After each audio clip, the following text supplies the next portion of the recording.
Wealthy man abandons 4-year-old girl in the desert, but the horse saw and something happens. Comment what you think will happen. Your opinion is very important, and subscribe to my channel to support my work. Your help is very important. The sun hadn't yet risen when Maxwell Sterling pulled his Jeep Wrangler onto the dirt road, the dust kicking up a thick cloud in the dry air of Redemption, Arizona. At 52, the rancher wore the marks of a life dedicated to profit above all else, his small, calculating eyes reflecting the coldness that resided in his heart. In the back seat, Eleanor Vargas slept soundly, her 4 years making her seem even smaller, curled up in the threadbare blanket. The girl had lost her mother just 2 weeks ago, and Maxwell had solemnly promised at the funeral that he would care for her as if she were his own daughter.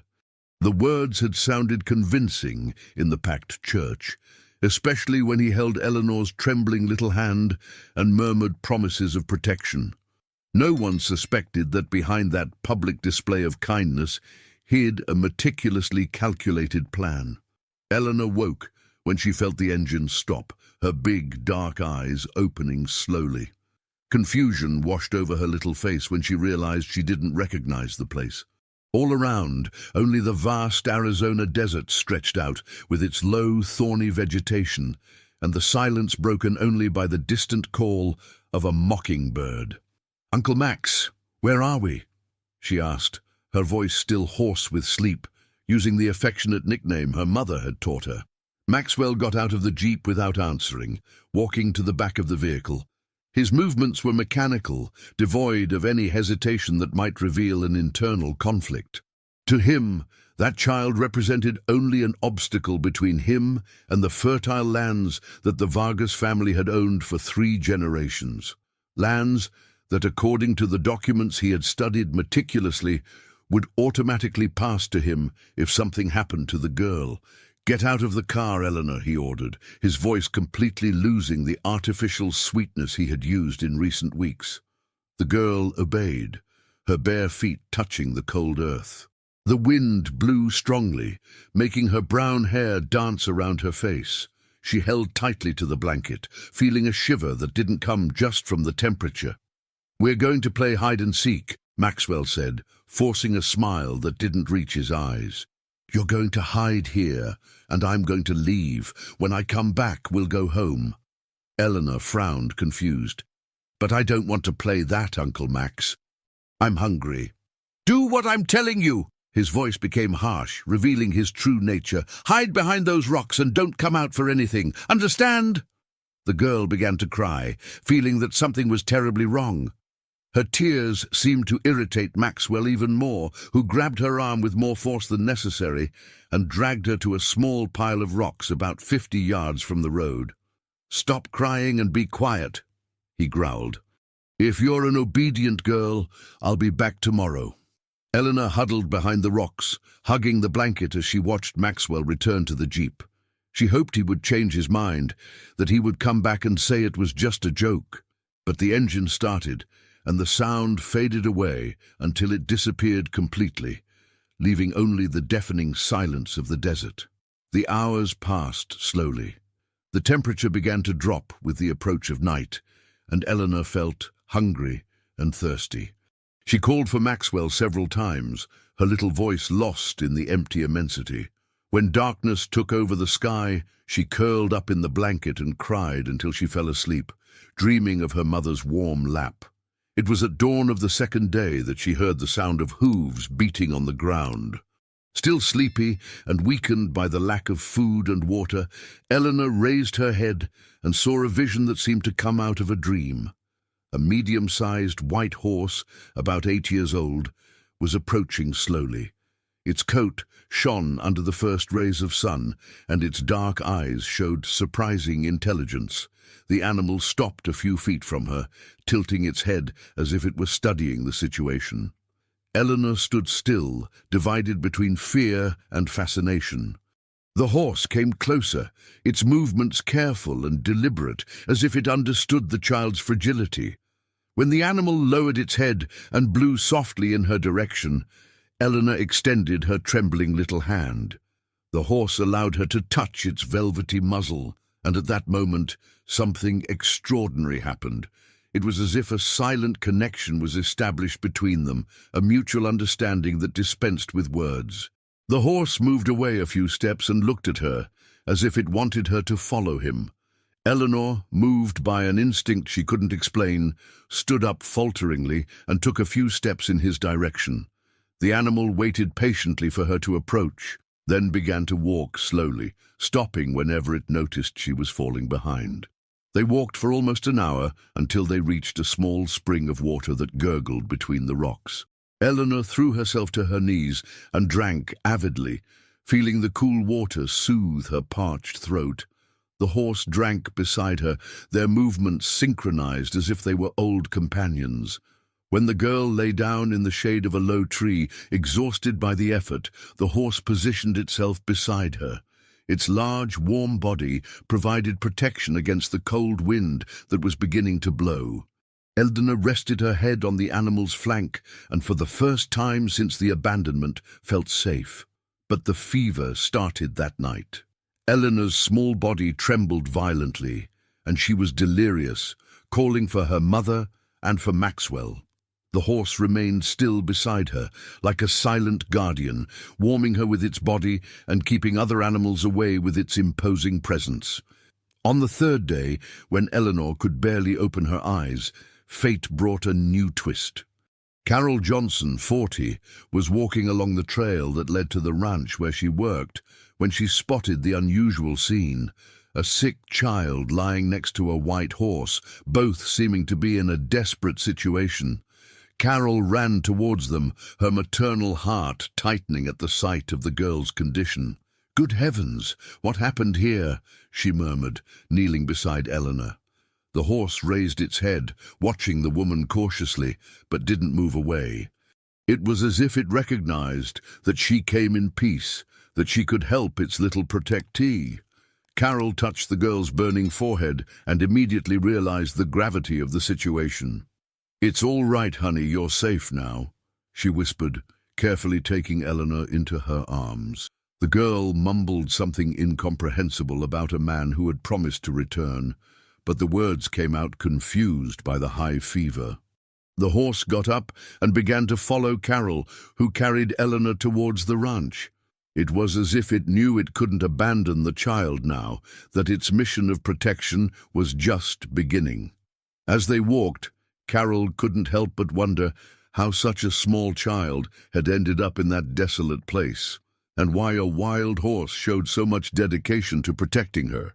The answer to these questions would come soon, but for now, the important thing was to save the girl's life and understand the extraordinary connection that had formed between her and the white horse that refused to leave her side. Carol Johnson's simple house was located at the back of the Lazy J Ranch, a modest clapboard construction with only 3 rooms, but which breathed the affection of someone who had transformed every corner into a home. When she arrived carrying Eleanor in her arms, followed by the white horse that refused to stay behind, her first concern was to bring the girl's fever down. Eleanor remained unconscious for 2 full days.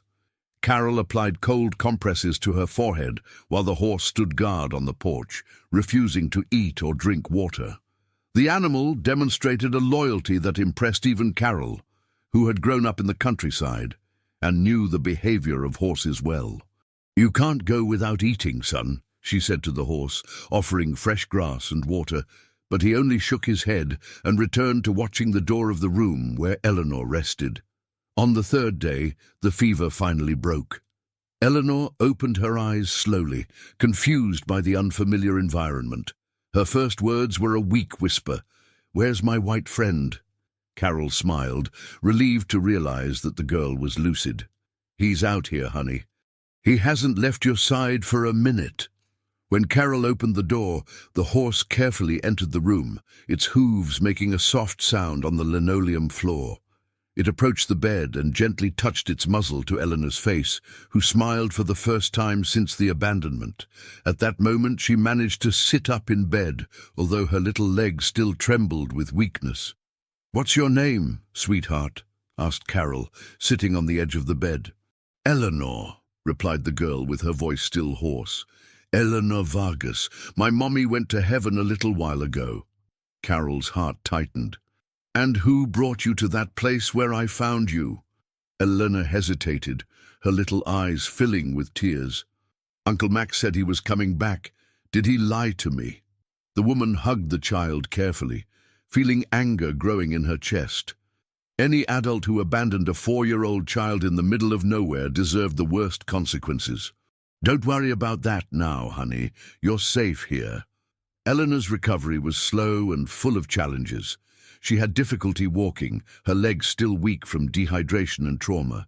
The horse, which Carol began to call Snowy for lack of a better name, seemed to understand the girl's limitations perfectly. When she tried to take a few steps around the house, he walked beside her, offering his body as support. A week after the rescue, Carol was surprised by an unexpected visit. It was the day before Sunday, and she was combing Eleanor's hair when she heard the sound of an engine approaching. Through the window, she saw a black Jeep stopping in front of the house, and her blood ran cold when she recognized the man getting out of the vehicle. Maxwell Sterling was impeccably dressed, as always, but there was something different about his posture. He seemed nervous, his eyes scanning the surroundings as if looking for something specific. "Good afternoon," he greeted when Carol answered the door, keeping only a crack open. "I'm Maxwell Sterling. I'm looking for a child who disappeared a few days ago, a 4-year-old girl, brown hair." Carol felt Eleanor hide behind her legs, her small body trembling with fear. "I haven't seen any children around here," she lied, keeping her voice firm. "Are you sure?" insisted Maxwell, trying to look inside the house. "I'll offer a good reward for any information that helps me find her." "The family is desperate." At that moment, Snowy appeared on the side of the house, his ears pricked and his body tense. The horse fixed his gaze on Maxwell with an intensity that made the man step back. It was as if the animal recognized the enemy and was ready to protect Eleanor at any cost. "That's a beautiful horse," commented Maxwell, clearly uncomfortable with the animal's penetrating gaze. "Who does he belong to?" "He showed up around here a few days ago," replied Carol dryly. "Lost horses are common in this region." Maxwell remained there for a few more minutes, asking questions that Carol answered evasively. When he finally left, she locked the door and leaned against it, her heart beating fast. "It was him, wasn't it?" whispered Eleanor, her silent tears wetting Carol's dress. "Don't worry, honey. He won't hurt you as long as I'm here." But Carol knew that the situation was more complicated than she had imagined. That night, after Eleanor fell asleep with Snowy lying next to the bed, she went out for a walk and to think. Something didn't add up in Maxwell's story. If he really cared about the girl, why had he waited more than a week to look for her? And why did Eleanor show so much fear of him? The answer began to reveal itself 2 days later, when Carol decided to investigate on her own. She knew the region well and knew that Maxwell owned land a few miles away. During a morning walk, she found signs of a recent campfire on his property, and among the ashes, pieces of burned paper. Piecing the fragments together carefully, Carol managed to identify parts of official documents. Although much was illegible, she was able to distinguish the name Vargas in several parts, along with terms such as property transfer and legal guardianship. The puzzle began to form in her mind. Maxwell wasn't looking for Eleanor out of love or concern. He wanted her back for much darker reasons. That same afternoon, while watching Eleanor play timidly with Snowy in the backyard, Carol made a decision that would change the course of their lives. She wouldn't hand the girl over to that man, no matter what it cost. Eleanor, in turn, was beginning to show signs of significant improvement. Her relationship with Snowy deepened with each passing day. The horse had developed a routine of care that impressed Carol. He woke her up gently in the mornings, waited patiently while she ate, and followed her everywhere like a silent guardian. The girl also began to talk more about her past life.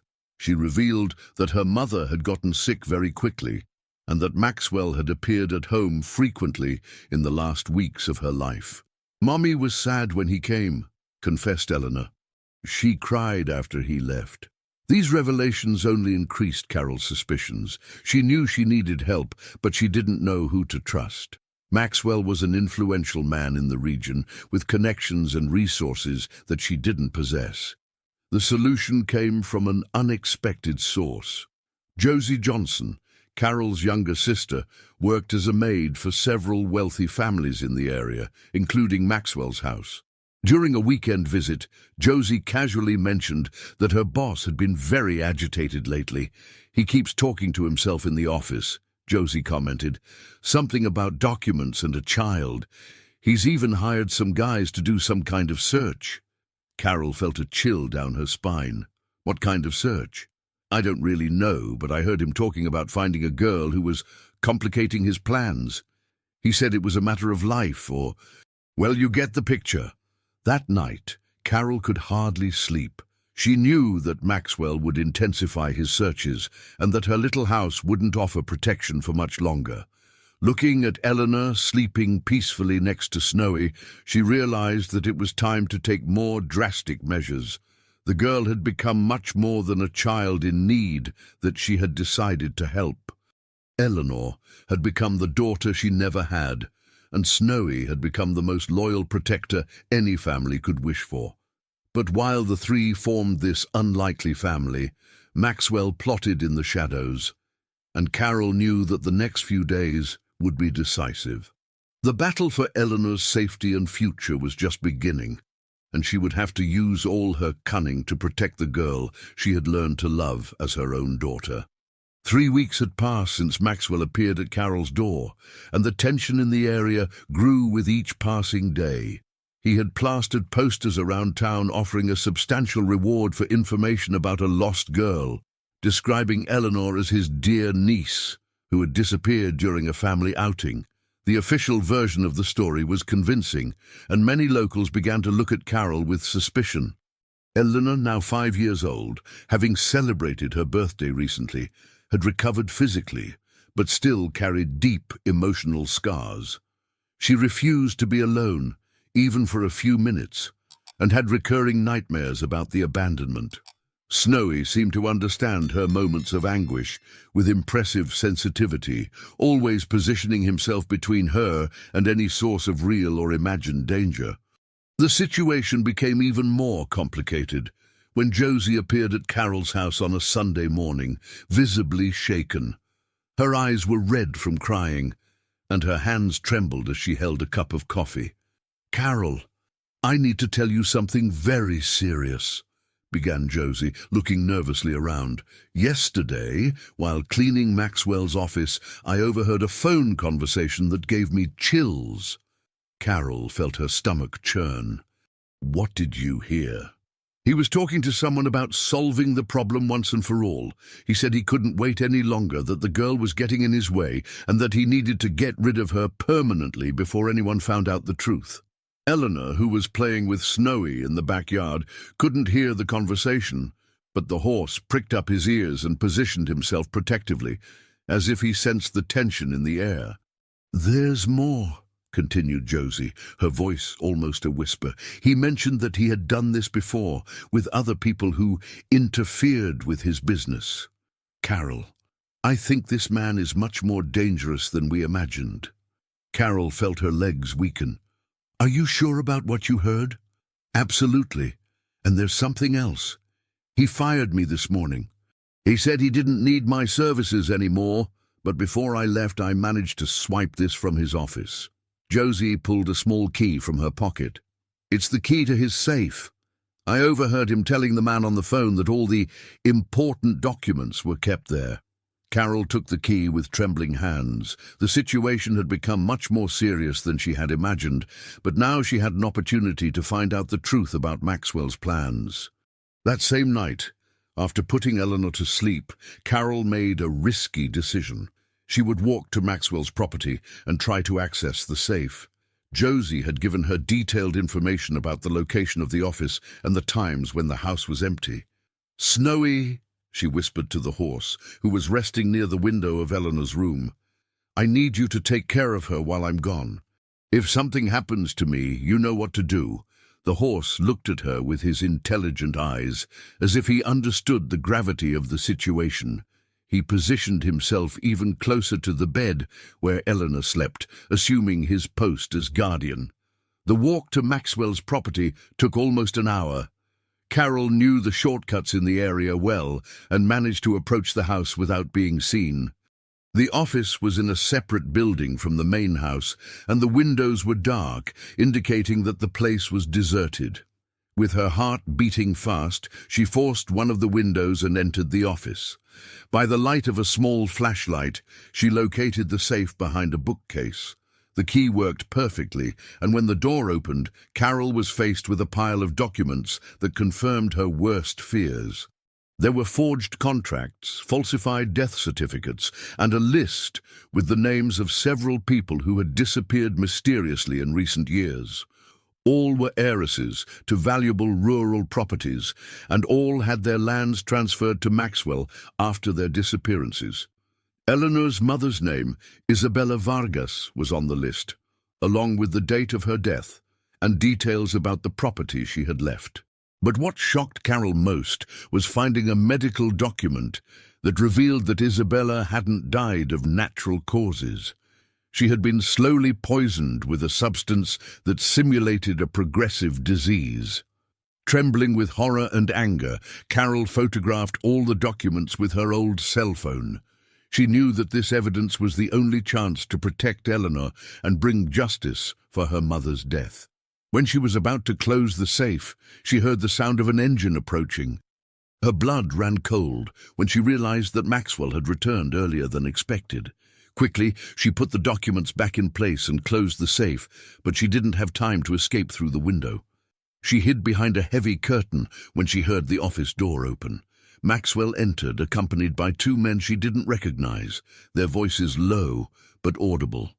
"The situation is getting complicated," said Maxwell. "That woman is hiding the girl, I'm sure. And if she finds out about the other cases, we could have serious problems. Do you want us to take care of this the same way we took care of the mother?" asked one of the men, his voice cold and calculating. "Not yet. First, I need to get the girl back. Without her, I can't finalize the transfer of the lands, but if necessary, I'll do whatever it takes to protect our business." Carol was paralyzed with horror.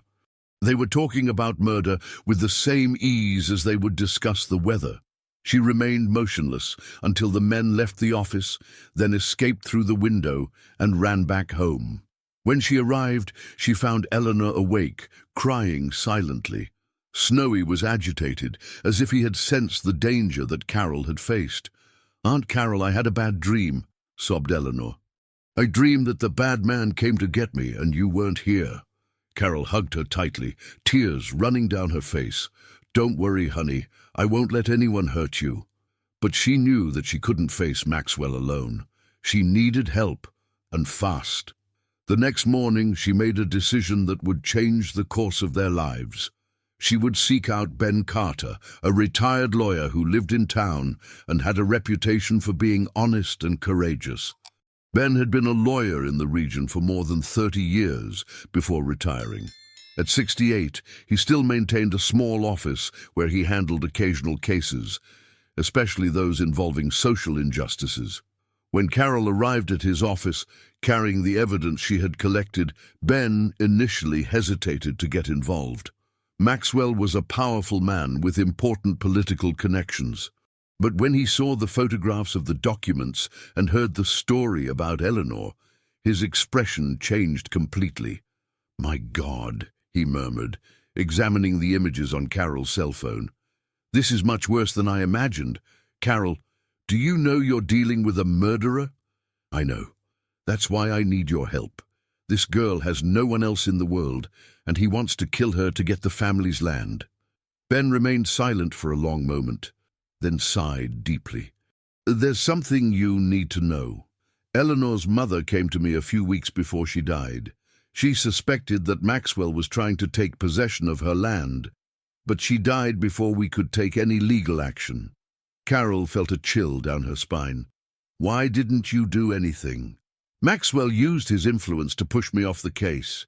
He said it was just paranoia from a sick woman, and he managed to get other lawyers to refuse to help her. I should have insisted. I should have protected Isabella. The guilt in the man's voice was palpable. Carol realized that she had found not only an ally, but someone who had personal motivations to seek justice. "It's not too late," she said. "We can protect Eleanor and bring justice for her mother's death." Ben nodded with determination. "I'll help you, but we need to act quickly. If Maxwell suspects that we have this evidence, he'll try to get rid of you before we can file a formal complaint." When Carol returned home, she found a scene that left her even more worried. Eleanor was sitting in the backyard, hugging Snowy's neck, both staring at the road. The horse showed signs of agitation, his ears pricked and his body tense. "What happened?" asked Carol. "Snowy's been like this since you left," explained Eleanor. "He keeps looking over there as if he knows something bad is going to happen." Carol looked in the direction the horse was watching and felt a shiver. In the distance, she could see the dust kicked up by an approaching vehicle. Her intuition told her that time was running out and that the final battle for Eleanor was about to begin. The approaching vehicle wasn't Maxwell's, but Ben Carter's, who had decided to go to Carol's house to discuss the legal strategy. However, the sense of danger that Snowy demonstrated wasn't unfounded.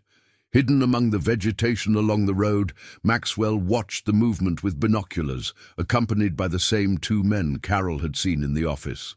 "She's receiving visitors," muttered Maxwell to his accomplices. "This confirms my suspicions. That woman knows more than she should." Ben arrived carrying a briefcase full of documents and with a determined expression that Carol hadn't seen before. Eleanor hid behind Carol's legs when she saw the stranger, but Snowy remained calm, as if he could sense that the man didn't represent a threat. "I worked all night," announced Ben, sitting down at the kitchen table. "With the evidence you collected, I can file a formal complaint against Maxwell. But there's a problem. We need more evidence to ensure that he's convicted." Carol poured coffee, while Eleanor played silently in the backyard, always watched over by Snowy. "What kind of evidence? Witnesses, original documents, anything that proves he forged those papers. The photographs are a good start, but a skilled lawyer could question their authenticity." It was then that Eleanor surprised everyone. The girl had approached the kitchen window and, hearing the conversation, said something that completely changed the course of the investigation. "I know where Mommy hid the important papers," she said with her childish but serious voice. "She showed me the secret place before she got sick." Ben and Carol exchanged incredulous glances. "What papers, honey?" asked Carol gently. "Mommy said they were papers about our house and our land. She got worried when Uncle Max started visiting her a lot, so she hid everything in a place that only I knew." Ben leaned forward, his heart racing. "Could you take us to that place?" Eleanor nodded, but her expression became fearful. "But it's at our old house. What if Uncle Max is there?" "Don't worry," reassured Carol. "Snowy will go with us and Mr. Carter too. We'll protect you." The Vargas family property was about 5 miles away, a small farm that had been abandoned since Isabella's death. Ben suggested they go during the day, when it would be easier to detect any strange presence in the area. The walk there was tense. Snowy showed signs of nervousness, stopping frequently to sniff the air and observe the surroundings. Eleanor rode on the horse, her small hands holding tightly to his mane, while Carol and Ben walked alongside. The house where Eleanor had lived with her mother was a simple but well-cared-for construction. Even abandoned, it still retained signs of the love that Isabella had dedicated to the place. There was a small garden in front, now overgrown, and a porch where you could still see a dusty rocking chair.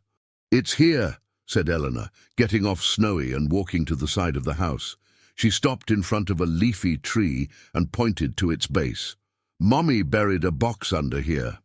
Ben had brought a small shovel, and he began to dig carefully. After a few minutes, he hit something solid. It was a metal box protected by plastic bags. When he opened it, they found exactly what they needed: The original property documents, wills and letters that Isabella had written detailing her suspicions about Maxwell. "This is pure gold," murmured Ben, examining the papers. "With these documents, I can prove that Maxwell forged the documentation and planned to illegally seize the lands." But the celebration was interrupted by a sound that made everyone's blood run cold. The noise of engines approaching rapidly. Snowy pricked up his ears and snorted, positioning himself immediately between Eleanor and the road. "Hide!" whispered Ben urgently, putting the documents in his briefcase. "Maxwell must have found out we're here." They sought refuge behind the house, but it was too late. 3 vehicles pulled up in front of the property, and Maxwell got out accompanied by 5 men. His expression was one of contained fury, and he was carrying something that made Carol tremble with dread. A gun. "I know you're in there!" shouted Maxwell. "Come out now and hand over the girl, and no one will get hurt." Ben whispered to Carol, "Take Eleanor and run out the back. I'll try to distract them." But Eleanor refused to move. "I'm not leaving Snowy," she cried softly. "He's always protected me. Now it's my turn to protect him." Maxwell and his men began to spread out across the property, searching systematically. It was a matter of minutes before they were discovered. It was then that Snowy did something extraordinary. He came out from behind the house and positioned himself in the middle of the yard, drawing everyone's attention to himself. "Get that horse," ordered Maxwell. "If the girl is here, she'll come running to him." But Snowy wasn't trying to sacrifice himself. He had noticed something that the humans didn't. One of Maxwell's men was approaching from behind the house, exactly where they were hiding. The horse galloped towards the man, forcing him to retreat and alerting the others to his presence. The situation became chaotic. Eleanor screamed Snowy's name and ran towards him, ignoring Carol's pleas to remain hidden. Maxwell saw the girl, and his eyes lit up with a mixture of relief and anger. "Finally," he said, walking towards Eleanor. "You've caused me a lot of trouble, girl." But Snowy stepped between them, his eyes fixed on Maxwell, as if he recognized the man who had abandoned his little protectee in the middle of nowhere. The horse snorted threateningly, his nostrils flared and his body tensed for attack. "Get that animal away from me!" shouted Maxwell, but his men hesitated. Snowy was large and clearly willing to fight to protect Eleanor. It was then that Ben made a courageous decision. He came out of his hiding place, his hands raised, but with the briefcase firmly secured under his arm. "Maxwell Sterling," he said in a firm voice, "you're making a terrible mistake." "Ben?" Maxwell seemed genuinely surprised. "What are you doing here?" "Fulfilling my obligation as a lawyer and as a citizen. I have in my hands evidence of your crimes, including documents that prove that you murdered Isabella Vargas and planned to do the same to her daughter." Maxwell's face paled, but he quickly regained his composure. "You can't prove anything." "I can, and I will," replied Ben. "These are the original documents that Isabella hid before she died. She knew that you were poisoning her and documented everything." Maxwell pointed the gun at Ben, his mask of civility finally falling completely. "Hand over those papers now, or you'll all suffer the same fate as Isabella." But at that crucial moment, something unexpected happened. Josie appeared on the property, but she wasn't alone. She had brought with her the town's pastor, the local sheriff, and several residents who had begun to suspect Maxwell's activities. "Drop that weapon immediately!" shouted the sheriff, also armed and accompanied by 2 deputies. Maxwell looked around, realizing that he was cornered. His men began to back away, not wanting to get involved in a confrontation with the police. He still held the gun, but his position had become untenable. "You don't understand," he said desperately to the sheriff. "That girl is my niece. These people have kidnapped her." "We know the truth," replied the pastor firmly. "Josie told us everything she heard in your house." Eleanor, who until then had remained silent next to Snowy, stepped forward. With a courage that no one expected from a 5-year-old child, she looked directly at Maxwell and said, "You killed my mommy. I remember you giving her medicine that made her sicker, and then you left me alone in the desert to die." The girl's words echoed in the tense silence, and everyone present could see the truth stamped on her innocent eyes. Maxwell tried to deny it, but his own guilty expression betrayed him. The sheriff approached slowly. "Maxwell Sterling, you are under arrest on suspicion of murder and attempted murder." As the handcuffs closed on his wrists, Maxwell looked one last time at Eleanor with a mixture of hatred and despair. But the girl showed no fear. She was next to Snowy, with Carol holding her hand, finally protected by people who truly cared about her. The battle had been won, but Carol knew that the war for justice was just beginning. The months that followed Maxwell's arrest were intense and transformative for everyone involved. The trial became the most talked-about subject in Redemption and neighboring towns, revealing a network of corruption and crimes that shocked the entire region. Ben worked tirelessly to ensure that justice was done, not only for Eleanor, but for all the victims of Maxwell's criminal schemes. During the investigations, it was discovered that Maxwell had been responsible for the disappearance of at least 7 people in the last 10 years, all heirs to valuable rural properties. The method was always the same.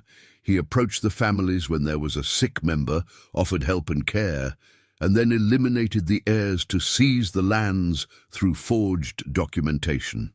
Eleanor had to face the trauma of testifying in court, but this time she wasn't alone. Carol had officially become her legal guardian, and Snowy was allowed to remain by the girl's side throughout the process. The judge, touched by the extraordinary story of loyalty between the child and the horse, allowed the animal to stay in the courtroom. "Tell the court what you remember about the last days with your mother," asked Ben gently during Eleanor's testimony. The girl, now 6 years old and visibly stronger, took a deep breath and began to speak. "Mommy was very sad when Uncle Max came to our house.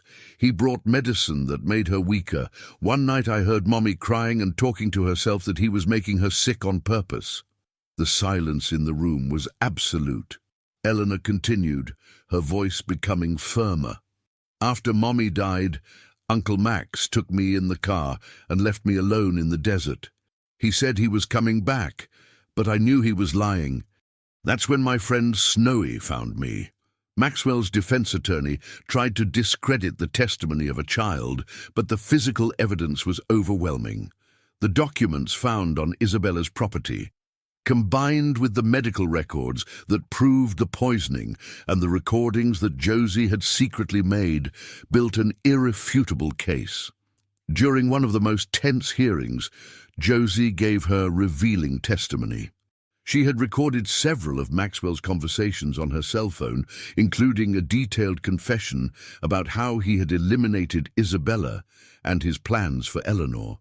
"He said verbatim that idiot woman had finally stopped getting in his way," declared Josie, tears running down her face, "and that now he just needed to get rid of the girl to have full access to the land." Maxwell tried to deny everything, claiming that the recordings were false and that he was being the victim of a conspiracy. But forensic technology proved the authenticity of the recordings, and other employees who had worked for him began to come forward with similar accounts. The most emotional moment of the trial occurred when the prosecutor presented evidence that Maxwell had tried to poison Snowy with contaminated feed in an attempt to separate the horse from Eleanor. The veterinarian who examined the animal confirmed that only Snowy's sharp instincts had saved him from death.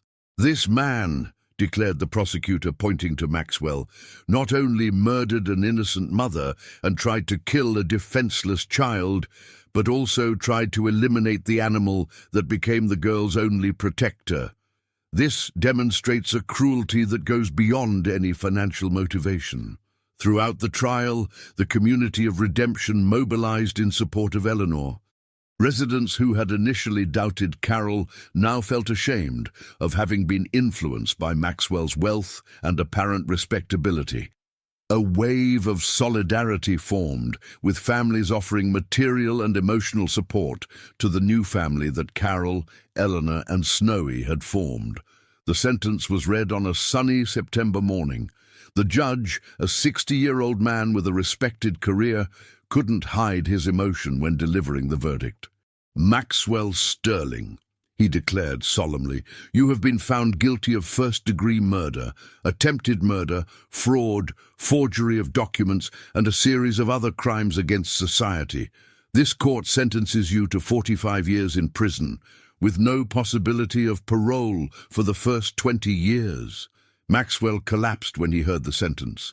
All his arrogance and coldness disappeared, leaving only a broken man who finally understood the consequences of his actions. He had lost everything: his freedom, his properties, his reputation, and any chance of escaping justice. But justice wasn't limited to punishment. The judge determined that all the properties that Maxwell had illegally acquired be returned to the families of the victims or their legal heirs. In Eleanor's case, this meant that she would recover not only the lands that belonged to her family, but also receive financial compensation for the suffering caused.